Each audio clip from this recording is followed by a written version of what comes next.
Hello! Hello! చెప్పండి. శేఖర్ భాషా గారు. ఆ! నా పేరు లావణ్య అండి. తెలుసు. చెప్పండి. ఎలా ఉన్నారు? చెప్పండి. మీకేం కావాలో చెప్పండి. ఏం కావాలి? అదే అండి మీరు నా గురించి మాట్లాడుతున్నారు కదా! అవును. దాని గురించి ఒకసారి మాట్లాడదామని చేశాను. చెప్పండి. యాహ్! ఇప్పుడు నేను ఫైట్ చేస్తుంది రాజ్‌కి అగెయిన్స్ట్‌గా కాదండి. రాజ్ కోసం. మీరెందుకు అంత పర్సనల్‌గా ఇన్వాల్వ్ అయ్యి మాట్లాడుతున్నారు? ఆహ్, ఇప్పుడు రాజ్ వాళ్ళ సైడ్ మీరు వాళ్ళ అమ్మ తీసుకోవచ్చు. మనిషివా ఏంటండి? నువ్వు? మనిషివేనా ఏవండి నువ్వు? ఒక్క సెకండ్. నేను ఆ టోన్‌లో మాట్లాడట్లేదు మీతో. ఫ్రస్ట్రేషన్ వస్తే అర్థమవుతుందా? మాట్లాడొచ్చు కదండీ! ఒక్క నిమిషం. ఫ్రస్ట్రేషన్ వస్తే నాకు మాట్లాడొచ్చు కదా! ఫ్రస్ట్రేషన్ ఏవండి ఫ్రస్ట్రేషన్ మీకెందుకు ఇదొస్తుందో, నాకు రాజ్‌కి చాలా గొడవలు జరుగుతున్నాయి. అందులో ఎన్ని గొడవలు జరిగినా అమ్మనెలా తిడతారండి? అమ్మనెలా తిడతారు మీరు? ఒక్క నిమిషం. నేను తనని ఏమన్నానో, అతను నన్నేమన్నాడని మాకు తెలుసండి. నేనన్నవి ఇప్పుడు అతను రికార్డ్ చేసినవి మీరు ఒక వెర్షన్ వింటే, మరి నన్నన్నవి మీరు వింటే ఇప్పుడేం చేస్తారు? వినిపిస్తాను నేను మీకు. వినిపించండి. చెప్తా. చెప్పండి. వినిపించండి. అయినా అసలు ఏం చేస్తారు వినిపిస్తే?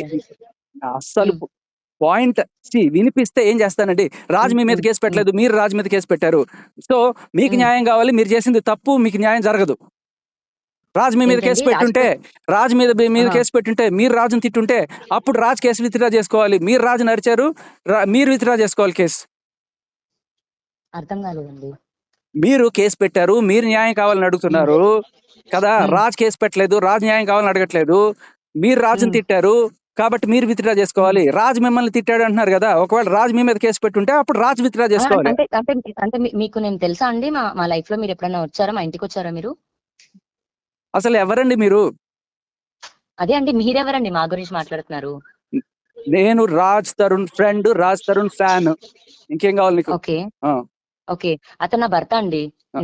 మేము ఒక ఇంట్లో కలిసి ఉన్న మనుషులం. ఎవరన్నా ఒక భర్తని ఇంట్లో నుంచి తరిమేసి వాళ్ళ అత్తమామలు తరిమేసి రోజంతా డ్రగ్స్ చేసి మందు తాగి పచ్చి బూతులు అసలు ఆడదానివేనా నువ్వు? అసలు ఏవండి, మాటలు మర్యాదగా మాట్లాడండి.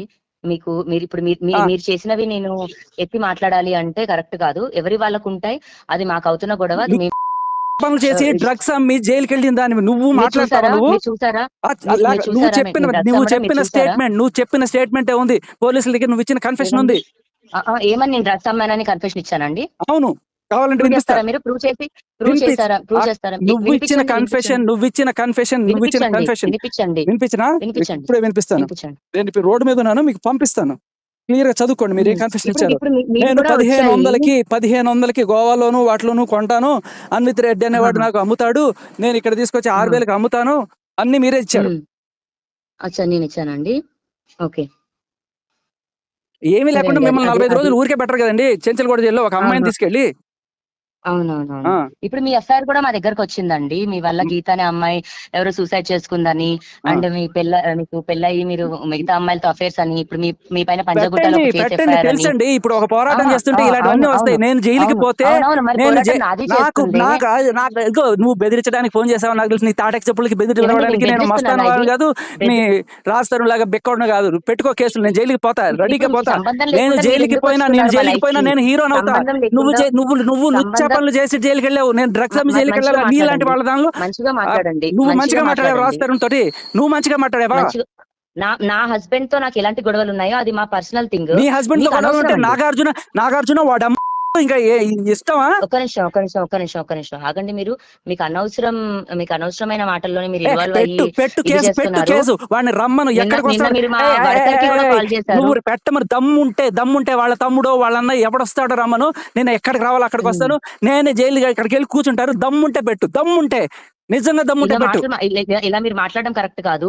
నేను నా ఫ్యామిలీ అమ్మగారు చెప్తే వణికిపోయి నువ్వు ఏం చెప్తే అది చేయాలి అంటున్నారు మీరు. అదే మీరు నన్ను రుచాదానా అంటున్నారు. ఇప్పుడు నేను నా ఫ్యామిలీని నేను తిట్టుకుంటున్న దానికి నీ ఫ్యామిలీ వాళ్ళు చెప్పారు. నువ్వు ఎప్పుడు వదిలేసి మస్తాన్ సాయితో పడుకొని మంచిగా మాట్లాడండి. మంచిగా మాట్లాడే ఎవరు చెప్పారు? నువ్వే చెప్పావు. నీ వాయిస్ లో నువ్వు చెప్పావు. ఇప్పుడు దాకా నేను వినిపించాలా? అది వినిపించానంటే నీ పరువు మొహం ఎక్కడ పెట్టుకుంటావు? మంచిగా మాట్లాడండి. అర్థమవుతుందా? ఆ కాల్ ఎందుకు రికార్డింగ్ రాజ్ తరుణ్ మాట్లాడాలండి? చేశాడు, అది అందరికీ ఒక తెలిసింది. లుచ్చా పని చేసిన అమ్మాయితోటి అదే నేను మంచిగా ఎందుకు ఎవరిని మాట్లాడాలండి? మంచిగా సమాజంలో మాట్లాడండి. నీలాంటి డ్రగ్స్ అమ్మే దాని వల్ల 100 మంది చచ్చిపోతున్నారు అక్కడ రోజుకి. మీరు ప్రూవ్ చేయాలి, మీరు ప్రూవ్ చేసి మాట్లాడాలి అవన్నీ. ప్రూవ్ చేసి అవును ప్రవీణ్ ప్రూవ్ గారు చేసి ఉన్నారా లైన్ అవును లో? ప్రూవ్ చేసి కదా మిమ్మల్ని జైల్లో పెట్టాలి. ఎందుకు జైల్లో పెట్టారు మిమ్మల్ని ప్రూవ్ చేయకుండానే? హలో 45 రోజులు ప్రూవ్ చెంచల్ కూడా ఎందుకు పెట్టారు? హలో ప్రూవ్ హలో చేయకుండా ఎందుకు పెట్టారు మిమ్మల్ని ముద్దాయి జైల్లో?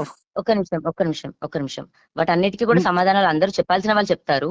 ఆ. మీకు ఇది అనవసరం. అర్థమవుతుందా అండి? నీకు అనవసరం. రాజుని వదిలేయి, వాడి ఇల్లు ఖాళీ చేసి దొబ్బేయి. ఎవరిల్లు ఖాళీ చేయాలండి? రాజ్ తరుణ్ ఇల్లు నీ పేరు మీద ఉందా? ఉమ్. సిమ్ కార్డు నీ పేరు మీద ఉంది, నువ్వు మార్చుకున్నావు కదా. అవును, సిమ్ కార్డు నీ ఏదంటే పేరు మీద ఉంది, నువ్వు తీసుకున్నావు. ఇల్లు అంటే రాజ్ తరుణ్ మిమ్మల్ని పేరు అడిగి మీద ఉంది, మేము రాజ్ తరుణ్ పర్మిషన్ వదిలేసేయ్. తీసుకున్నామా 11 years ago? మిమ్మల్ని అడిగి మేము పర్మిషన్ తీసుకున్నామా 11 years ago ఉండాలని? ఎవరిచ్చారండి? రాజ్ తరుణ్ చెప్పమనండి. రాజ్ తరుణ్ పేరు మీద ఇల్లులో రాజ్ తరుణ్ ఉండాలి. అతనికి ఇష్టం ఉంటే నువ్వు ఉండాలి, లేకపోతే దొబ్బేయాలి. నీ ఇష్టం వచ్చినట్టు ఆక్రమించుకొని లాయర్ని పెట్టుకొని కబ్జా చేద్దాం అనుకుంటున్నారా ఇల్లుని? కబ్జానా? నా మనిషి వెళ్ళిపోయాడు ఇంట్లో నుంచి. అది అతన్ని తిరిగి తెచ్చుకోవాలన్న పోరాటం నేను చేస్తున్నాను. నువ్వు తిరిగి తెచ్చుకోవాలని పోరాటం కాదు చేసేది, ఆ ఇల్లు దొబ్బేయాలని చూస్తున్నావు నువ్వు.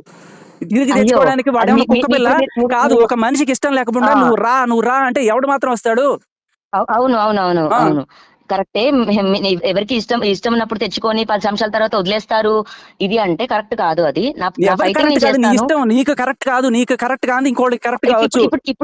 ఇప్పుడు మీరు ఏమి చూసి ఇదంతా ప్రూవ్ అయిందని మీరు నన్ను ఇన్ని నువ్వు బూతులేసి మాటలు చెప్పావు కదా దమ్ముంటే నిజంగా చెప్తున్నా కదా, దమ్ముంటే వాళ్ళని పట్రా. ఎవరైతే చచ్చిపోయారంటున్నారో వాళ్ళని పట్రా. చెప్పు, నేను రెడీ. ఏ సెంటర్ రమ్మంటావు? రెడీ. మీరు నన్ను ఏ విధంగా బూతులు తిడుతున్నారు అని అడుగుతున్నాను. నేను బూతులు తిట్టాను. నేను బూతులు తిట్టడంలో నీకున్న డిగ్రీలు ఎవరికి లేవు మహాతల్లి. ఒక్క బూతు నేను అనలేదు నీతోటి. నా పర్సనల్ లైఫ్ లోకి ఎందుకు ఇన్వాల్వ్ అయ్యి చేస్తున్నారు? ఒక్క బూతు చూపించిన నీతో మాట్లాడినట్లు ఒక్క బూతు చూపించు. నా పర్సనల్ లైఫ్ కి ఎందుకు ఇన్వాల్వ్ అయ్యి చేస్తున్నారు? నీ మీరు నిన్న మా పర్సనల్ లైఫ్ వర్కర్ కి కాదు ఎందుకు అది, ఫోన్ రాజ్ చేశారు? Personal life. అవును అవును అవును నువ్వు అవును బ్రేకప్ అయిపోయి మస్తాన్ స్థాయితో వెళ్ళిపోయినప్పుడు you don't have any right to enter into Raj breakup life. ఎవరు అవ్వలేదండి. బ్రేకప్ ఎవరు అవ్వలేదు. బ్రేకప్ అవ్వకపోతే మస్తాన్ స్థాయితో ఎందుకు పడుకున్నావు పోయి? ఈ మాటలు సరిగ్గా మాట్లాడండి. నేను I have every proof to prove. చూసారా? మీరు చూసారా? నేను చూడక్కర్లా. నువ్వు నీ నోటితో చెప్పింది, నువ్వు నీ నోటితో చెప్పింది చాలు. అదే అదే అదే అది మేము మాట్లాడదాం. ఒక నిమిషం. నేను పెయిడ్ ఆర్టిస్ట్. నువ్వు పెయిడ్ ఆర్టిస్ట్. నిన్న నువ్వు మీరు వాళ్ళని నిన్న మీరు తెచ్చుకున్నావు, మా దిలీప్ వర్కర్కి శంకర్ ఎందుకు అని ఫోన్ వాళ్ళని చేశారు? తెచ్చుకొని ఏదో ఒక్క రకంగా నిమిషం. 5 కోట్ల ఇల్లు కొట్టేసి వాళ్ళకి ఒక కోటి వీళ్ళకి ఒక కోటి పంచుకుందాం అనుకుంటున్నారా? అది ఇస్తా అంటేనే దాటేసి వచ్చి హలో, ఫైట్ చేస్తున్నానండి నేను. అసలు నీ విషయం చెప్పనా? అక్కడ దాని పేరేంటి? మీ ఊరు ఏ ఊరు మీది? ఒక్క నిమిషం. ఏ ఊరు మీది? ప్రవీణ్ గారు ఒకసారి మాట్లాడండి. దమ్ముంటే మాట్లాడు.